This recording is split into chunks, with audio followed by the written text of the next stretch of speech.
Hola, ¿cómo les va? Me vuelvo a presentar, soy la doctora Silvina De Luca y en este caso vamos a abordar un capítulo distinto, que es el capítulo 3, que habla de sangrados del sistema nervioso central. Vamos a ver que las imágenes nos permiten discernir entre los diferentes estadios de la hemoglobina. Hay un estadio que es hiperagudo dentro de las primeras 12 horas, un sangrado agudo entre las primeras 12 horas y los 2 días, y luego subagudo y crónico. Dentro del subagudo tenemos el subagudo temprano en la primera semana, el subagudo tardío luego de la primera semana hasta el primer mes. A partir del primer mes hablamos de sangrado crónico.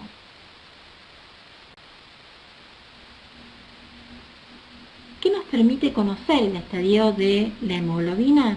Básicamente lo que nos permite va a ser confirmar que se trata de contenido hemático, esta señal o esta densidad que estamos viendo, por su densidad, por su intensidad y sobre todo por su evolución temporal.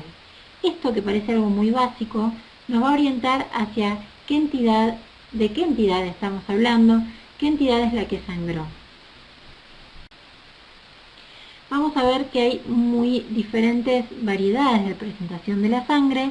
Si bien nosotros no pretendemos que memoricen cómo se ve la sangre en cada estadio y en cada momento de la tomografía, sí necesitamos que tengan una idea de lo variable y de lo claro que puede ser para nosotros hablar de cuando consideramos que algo contiene sangre.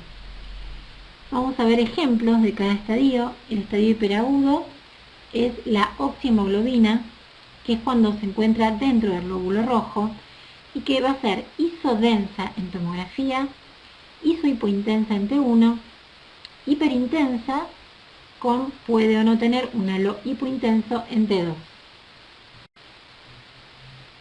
Este es un ejemplo de un sangrado intraparenquimatoso de este primer estadio hiperagudo, que vemos claramente como esta lesión, que si bien es un poco heterogénea, es prácticamente intensa con la corteza encefálica en T1, hiperintensa en la secuencia T2. Esta secuencia que tenemos a la derecha es la secuencia GRE, que en este caso nos da una visión un tanto hiperintensa, no muy clara, de este sangrado parenquimatoso hiperagudo.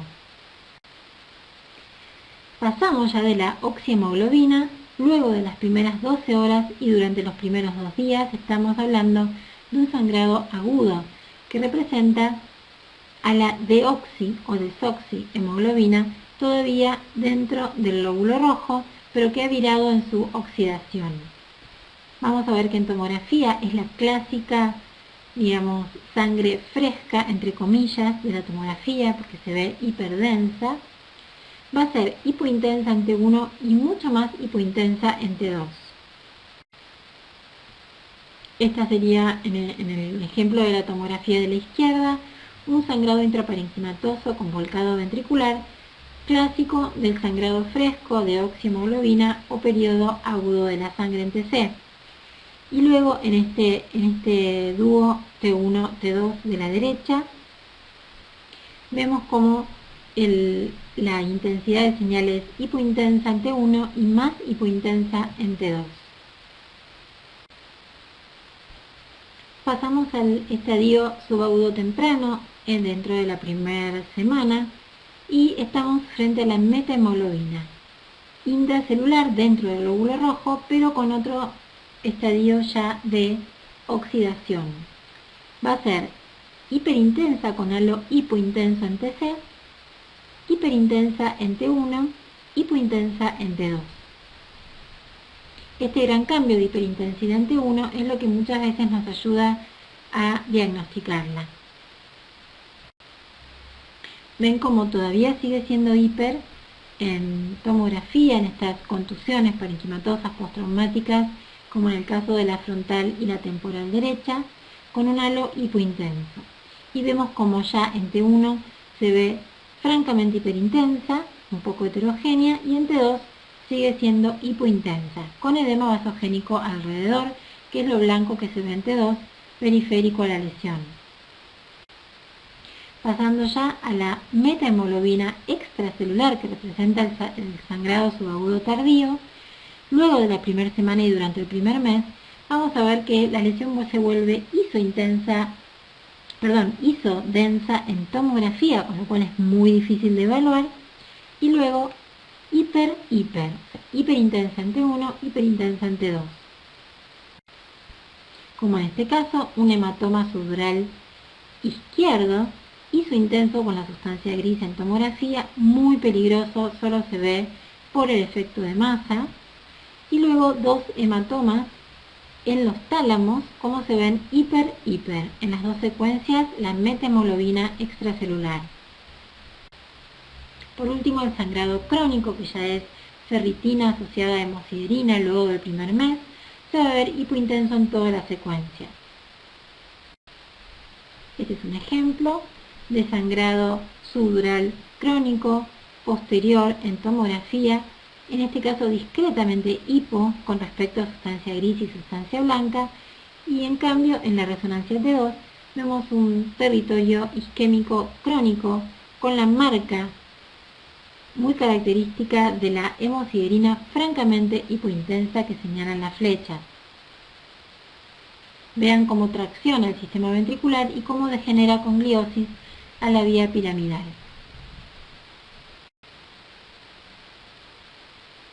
Una secuencia que les mencionaba en el capítulo 1 de generalidades, que nos ayuda a la hora de discernir entre los estadios de sangrado, es la secuencia GRE o gradiente de eco, que va a mostrar como hipointensa a la sangre fresca, la deoxihemoglobina, y a la sangre crónica, la hemosiderina.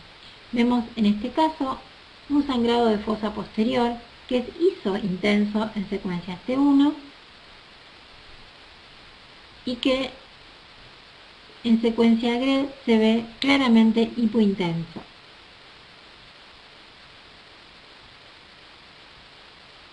Y el sangrado crónico que les mostraba previamente, vean lo hipointenso que se ve en la secuencia GRE, demostrando la presencia de hemosiderina, que es una marca que queda para siempre y que nos hace recordar que este fue un infarto hemorrágico. Hay diferentes tipos de sangrado en función a las localizaciones.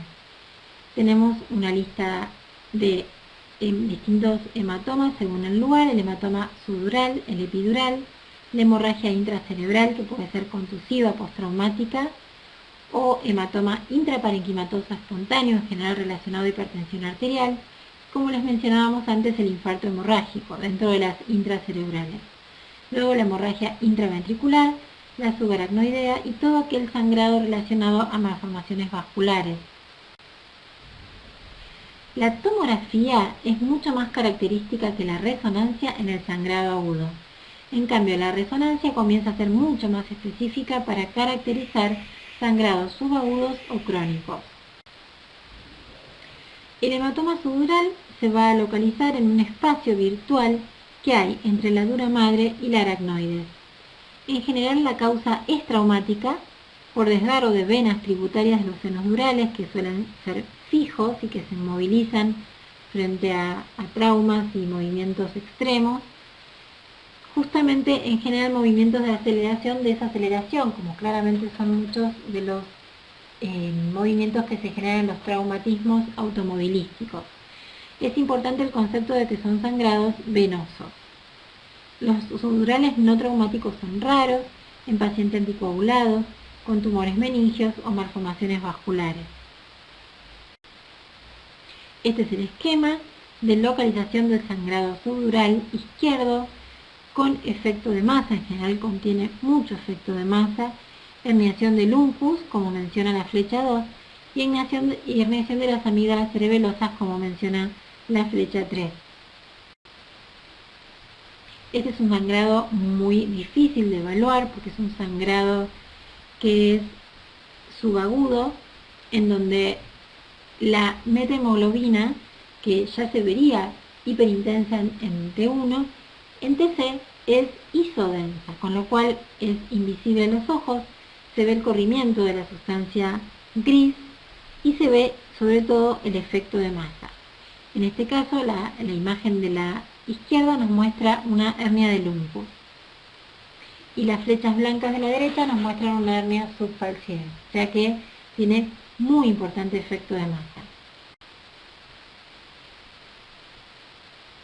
Esta colección, que por supuesto es extraxial por fuera del parénquima cerebral, va a tener una forma semilunar y, como decíamos, una densidad e intensidad variable dependiendo del estadio de sangre en el que se encuentre.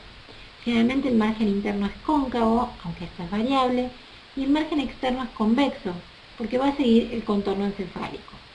En ancianos suele ser más extenso que en jóvenes y el diagnóstico va a ser en general tardío, porque los ancianos tienen mucho espacio subaracnoideo y menos síntomas de efecto de masa. Esta es la morfología semilunar.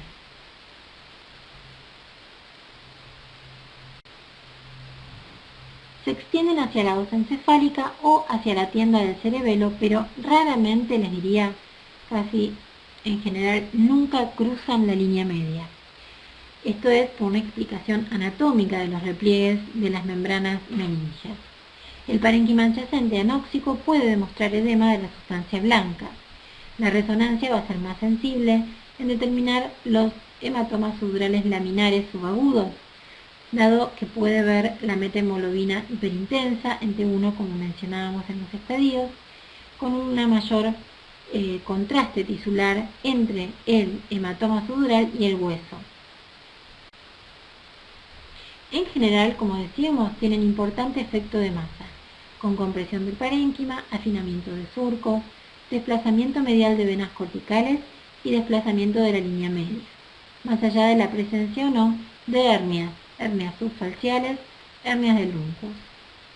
A partir de la tercera semana puede haber refuerzo lineal de sus membranas.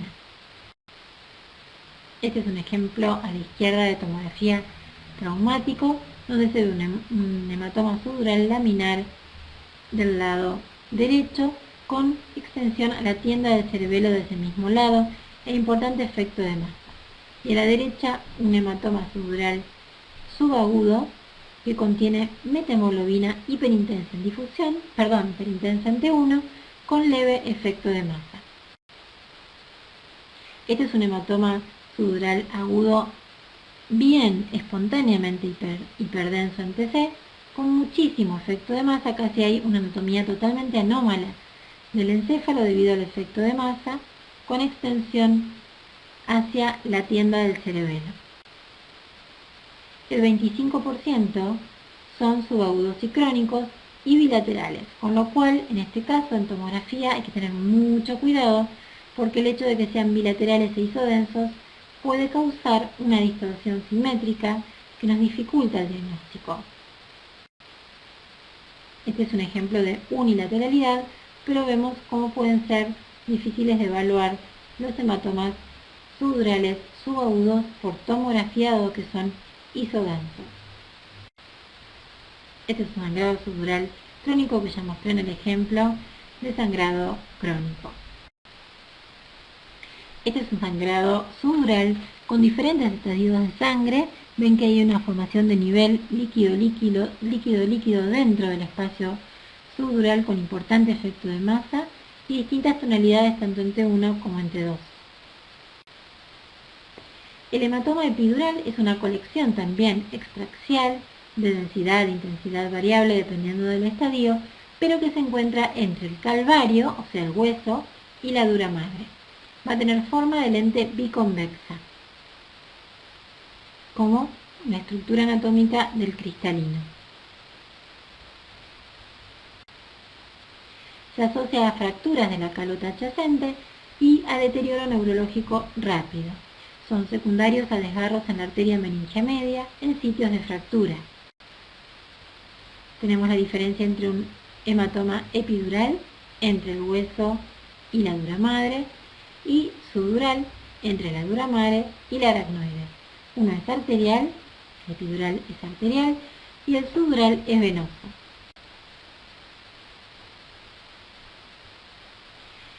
por lo cual el hecho de que sea arterial hace que puedan crecer rápidamente y necesitan una observación cercana cuando no son quirúrgicos, ya que existe el llamado intervalo lúcido de varias horas entre el trauma y el inicio de los síntomas. Los de fosa posterior suelen deberse a desgarros de senos durales que son un poco más lentos y menos característicos que los supratentoriales. Si un hematoma extraxial cruza el plano del tentorio o de la hoz, es considerado un hematoma epidural, ya que decíamos que anatómicamente los subdurales no pueden cruzar la línea media. Este es un claro ejemplo de hematomas epidurales de morfología biconvexa y con la asociación, en el caso de la derecha, a fractura de la calota en ventana ósea.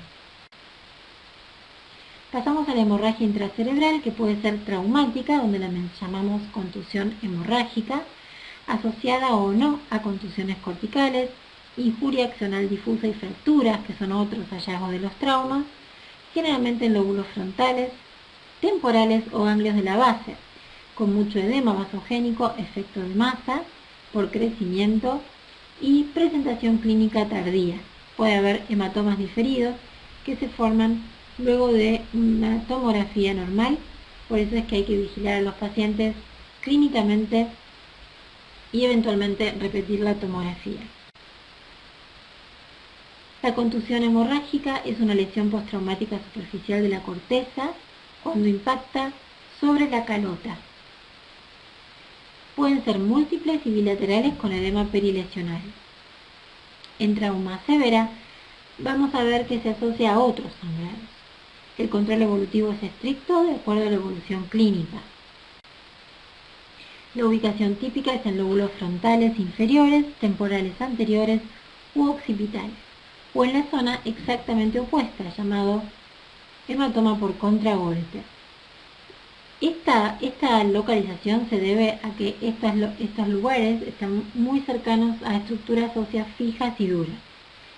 La ubicación atípica va a hacernos sospechar de una lesión estructural preexistente, aún en el contexto de trauma.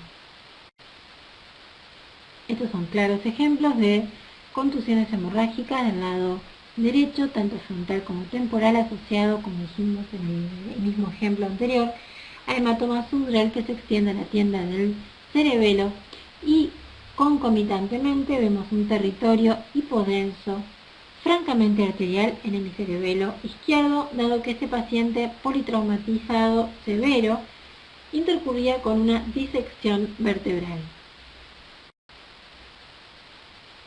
Este, en cambio, fue un paciente con antecedente de trauma mucho más leve, con estas imágenes espontáneamente hiperdensas en TAC, que en GRE también se veía el sangrado que parecía agudo, pero que cuando le hacemos gadolinio lo que vemos es una malformación vascular venosa subyacente. La evolución de las contusiones van hacia la atrofia, a la retracción por pérdida de sustancia, muy similar a la isquemia crónica. La hemorragia intracerebral también puede ser no traumática, y en este caso estamos en los hematomas parenquimatosos, generalmente secundarios a hipertensión arterial, ubicados en las ganglios basales profundos como el putamen en su mayoría de los casos, sustancia blanca subcortical, cerebelo, tálamo y protuberancia. Puede haber asociado o subyacente, mejor dicho, malformaciones vasculares en un porcentaje mucho menor, en sitios un poco más anómalos y en pacientes jóvenes. También pueden darse por coagulopatías o por fármacos como la cocaína y las anfetaminas, en el contexto de una entidad que se llama angiopatía mieloide en pacientes ancianos, superficiales parietoccipitales más frecuentemente, y tumores a causa de tumores primarios o secundarios que han sangrado más raramente. Estos son ejemplos diferentes de hematomas parenquimatosos con edema vasogénico perilesional. Esta es la evolución del hematoma en 24 horas, cómo aumenta el efecto de masa. Este es otro ejemplo de hematoma intraparenquimatoso sin y con efecto de masa. Tanto la tomografía como la frecuencia GRE son útiles en valorar el sangrado agudo, como decíamos. La complicación habitual va a ser en el contexto de un infarto, el deterioro del cuadro neurológico en la evolución, con acentuación del foco por mayor efecto de masa y extensión de la lesión original. Mismo ejemplo que mostramos en la clase de isquemias, un infarto en territorio silviano derecho con mucho efecto de masa y sangrado intraparenquimatoso e intraventricular. Los tumores hemorrágicos pueden ser secundarios, generalmente por pulmón, mama y riñón, o primarios de alto grado, muy desdiferenciados. El diagnóstico diferencial va a ser el contenido de melanina en el contexto del melanoma, o mucina en el contexto de adenocarcinomas productores de mucina, ya que son sustancias que simulan la sangre tanto en TC como en secuencias T1. Son hiperintensas. Lesiones secundarias espontáneamente densas con diferentes tamaños, de localización córtico-subcortical en la mayoría de los casos,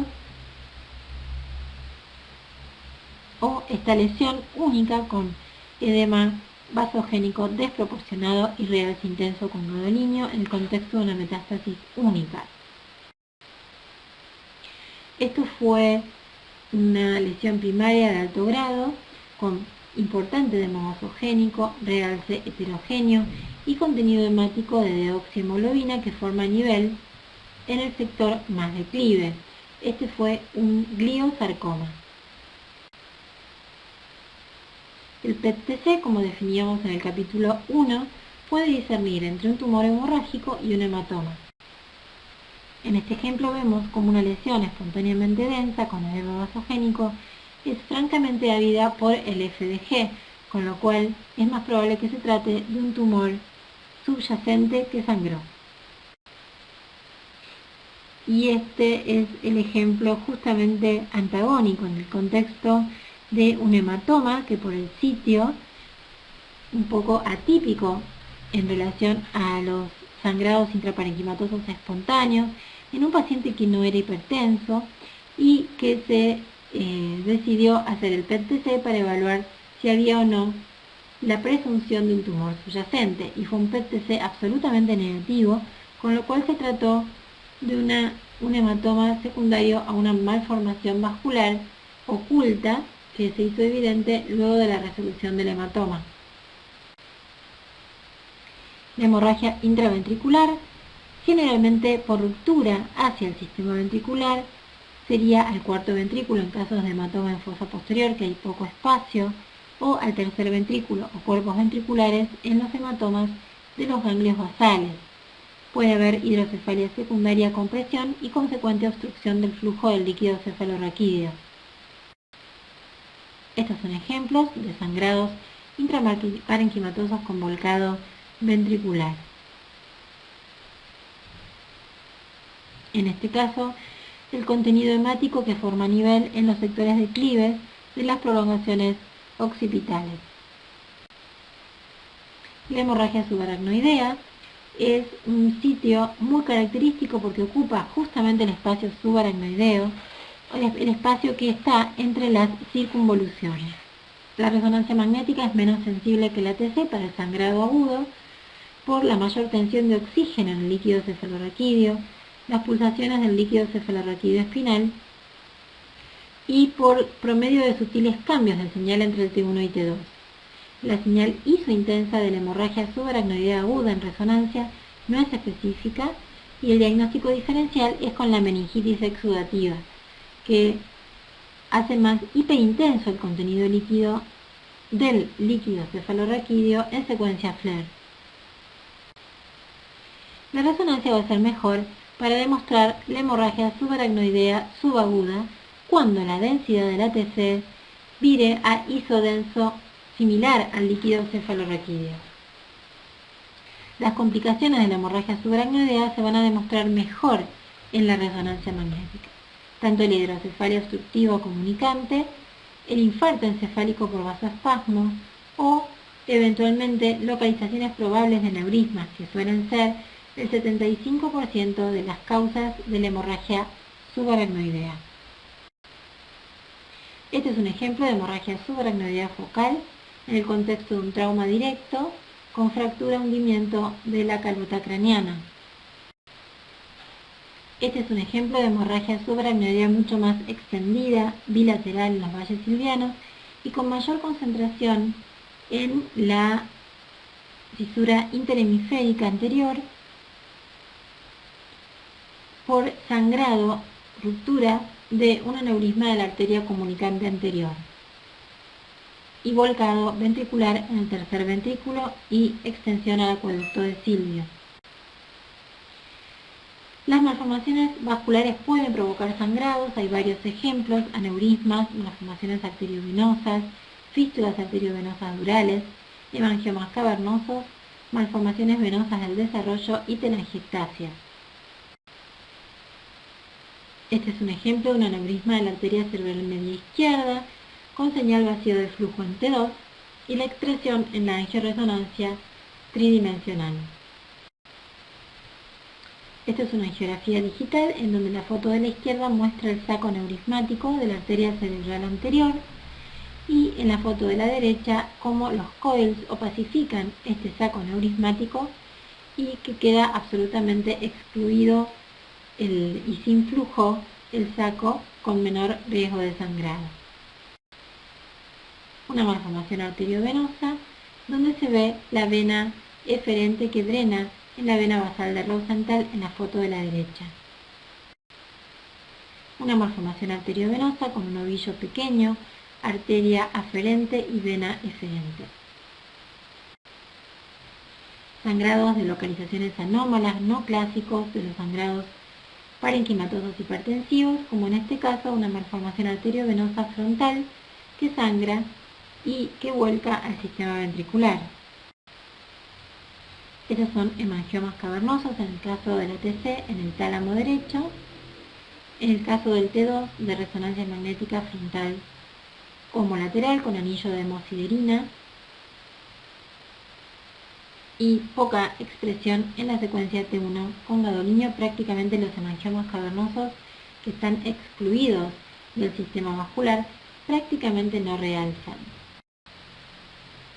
Una malformación venosa del desarrollo que mostré en el contexto de un trauma con realce con gadolinio.